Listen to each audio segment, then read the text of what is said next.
Welcome to English Mindset, the English Learning Podcast. I'm your host, Jessica, and today we are going to talk about something that can truly change the way you speak English: building confidence. Confidence is not just a nice extra, it is the key that unlocks your ability to actually use the English you already know. Let me begin with a question for you. Have you ever felt nervous when trying to speak English? Maybe your hands start to shake, your heart beats faster, or the right words seem to disappear just when you need them most. You might know the vocabulary and grammar, but somehow your mouth refuses to say them out loud. If this sounds familiar, don't worry, you are not alone. In fact, millions of learners around the world feel exactly the same way. Now, imagine two different learners. The first learner has studied grammar for years, memorized long word lists, and can pass almost any written test. But when it comes to speaking, he is silent because he is afraid of making mistakes. The second learner knows much less grammar, but she is not afraid to speak. She tries, she makes mistakes, she laughs, and she tries again. Which of these learners do you think will improve faster? The answer is clear: the confident one. Why? Because practice creates progress. And the more you practice, the more fluent you become. In today's episode, we are going to explore step by step how you can build that confidence. You will learn why confidence matters, the most common fears English learners face, how to change your mindset, and practical strategies to practice both speaking and listening. By the end, you will have a simple plan to start feeling confident in English. Starting today, when we think about learning English, many people immediately imagine grammar books, long vocabulary lists, or endless exercises. And yes, grammar and vocabulary are important.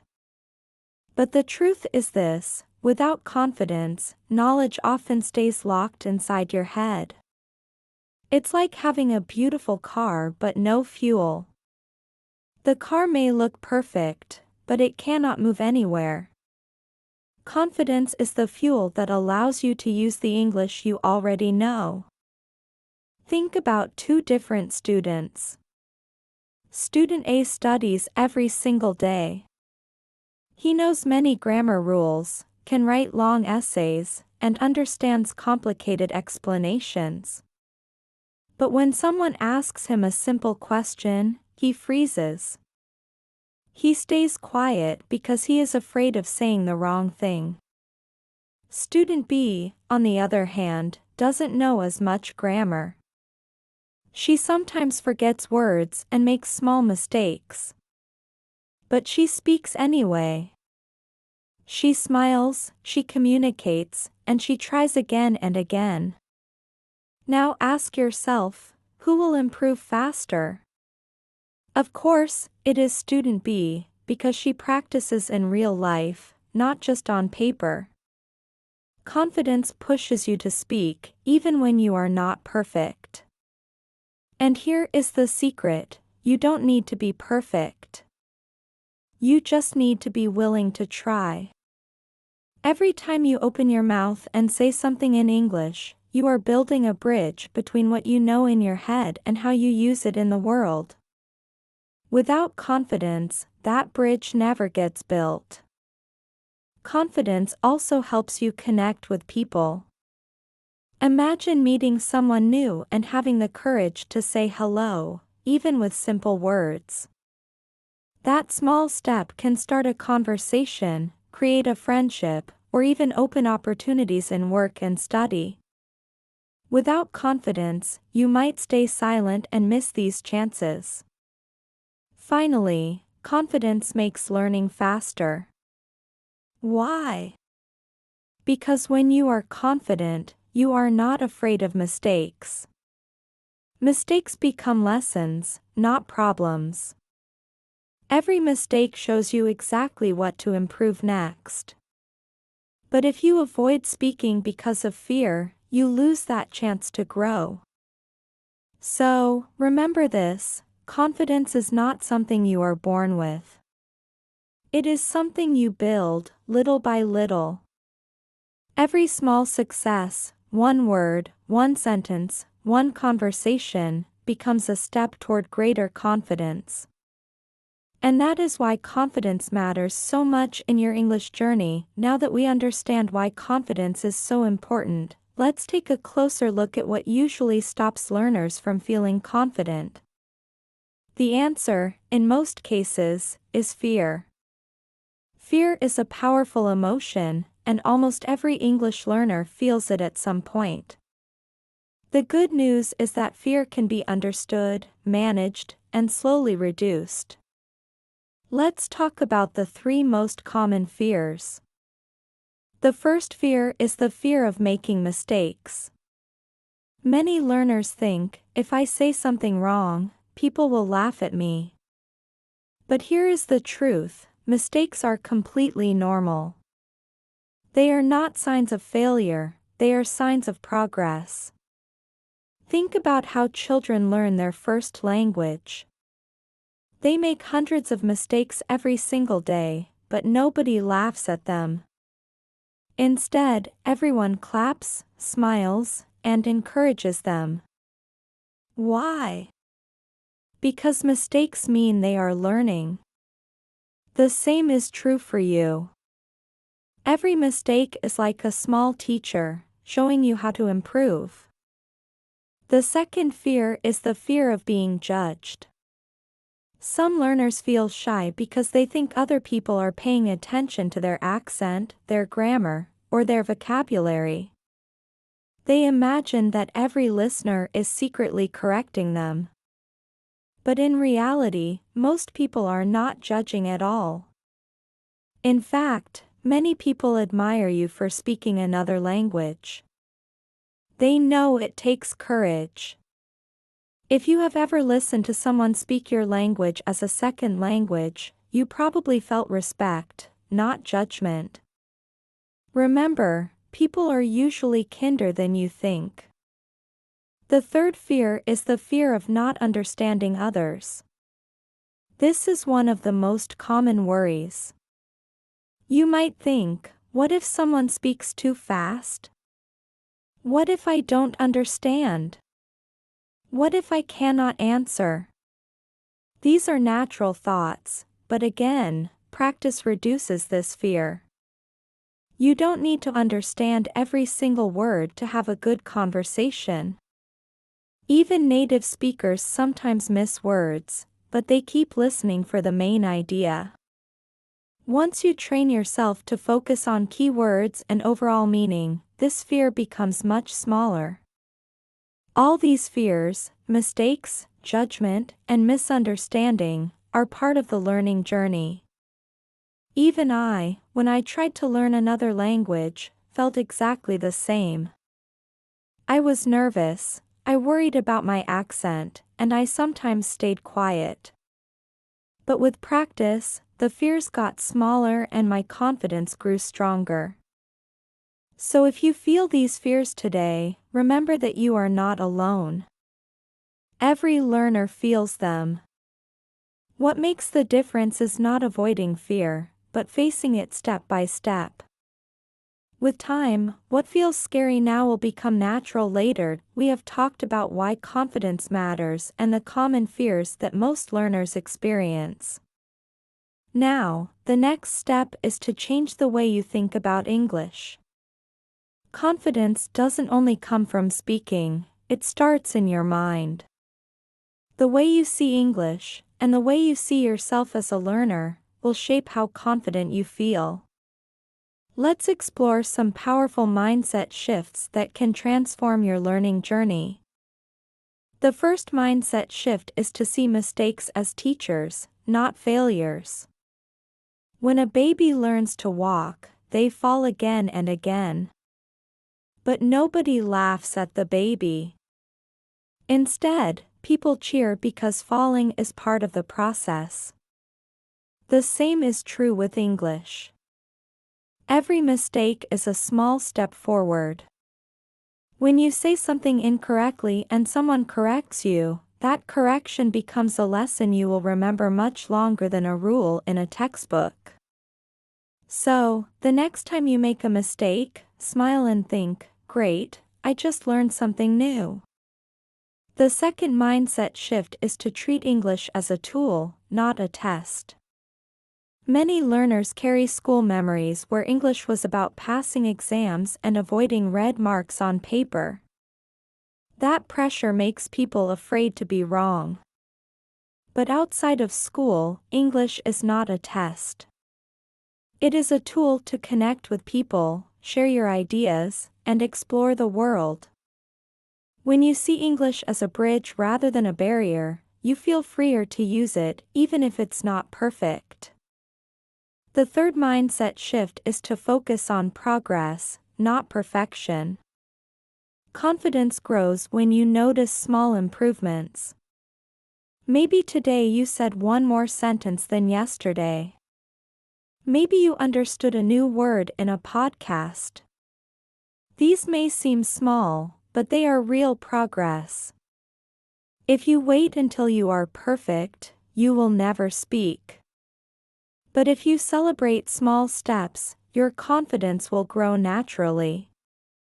Finally, the fourth mindset shift is to use positive self-talk.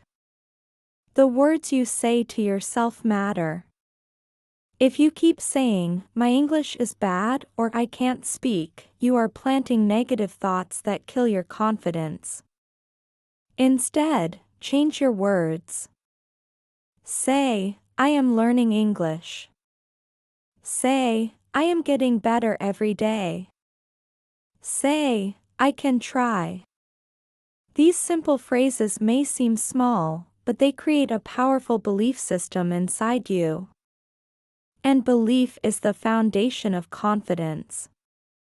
So remember, your mindset is the starting point. When you see mistakes as teachers, English as a tool, progress as success, and your own words as encouragement, confidence begins to grow. The more you train your mind, the easier it will be to train your mouth to speak with courage. Now that we've talked about mindset, it's time to move into action. Confidence does not grow from theory alone, it grows from practice. The more you use English in real situations, the stronger your confidence becomes. Here are some simple but powerful strategies you can start using today. First, start small. You don't need to give a long speech in English right away. Begin with short, easy sentences about your daily life. For example, in the morning say, "Today is sunny," or "I feel good." These small wins build your speaking muscle. Over time, short sentences grow into longer conversations. Second, talk to yourself in English. This may sound strange, but it works. You can describe what you are doing: "I am making coffee," "I am walking to the bus," or "I am writing an email." Talking to yourself makes English part of your normal routine and helps you feel more natural when speaking. Third, record your voice. Take your phone, record yourself speaking, and then listen. At first, it may feel uncomfortable, but you will notice two things. 1. You sound better than you thought. 2. You can hear small areas to improve. Over time, these recordings will show your progress, and that progress will fuel your confidence. Fourth, try shadowing practice. This means listening to English audio and repeating it immediately like an echo. Shadowing helps you copy pronunciation, rhythm, and intonation. You can practice with podcasts, short videos, or even songs. This method makes you sound more fluent and natural. Fifth, practice with supportive people.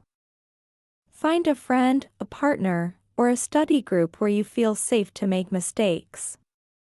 Surround yourself with people who encourage you, not those who criticize you harshly. Even one supportive partner online can make a huge difference. And let's not forget listening. Confidence grows when you understand more. Listen to English every day, even for just 5 or 10 minutes. Focus on the main idea, not every single word. Choose topics you enjoy: music, cooking, sports, or travel. When you enjoy listening, your brain is more active, and learning feels easier. Remember, confidence is built through action. Every small practice, one sentence, one recording, one conversation, becomes a brick in the foundation of your confidence. Don't wait for the perfect moment. The perfect time to start is always now. Confidence in English does not only come from study sessions or classrooms. Real confidence grows when English becomes part of your daily life. The more you use it in simple, everyday situations, the more natural it feels. Let's talk about some easy ways to bring English into your routine. First, use English for small daily actions. Write your shopping list in English, label objects around your home with English words, or change your phone and computer settings to English. These small changes may seem minor, but they train your brain to see English as a normal part of life instead of something only used in class. Second, practice English in real communication. If you live in a place where English is spoken, try ordering food, asking for directions, or greeting people in English, even if it's just a few words. If you don't live in an English-speaking environment, no problem. Join online communities, language exchange apps, or social media groups where people practice English together. Real communication, even short messages, builds real confidence. Third, write short notes or messages in English every day. You don't need to write essays.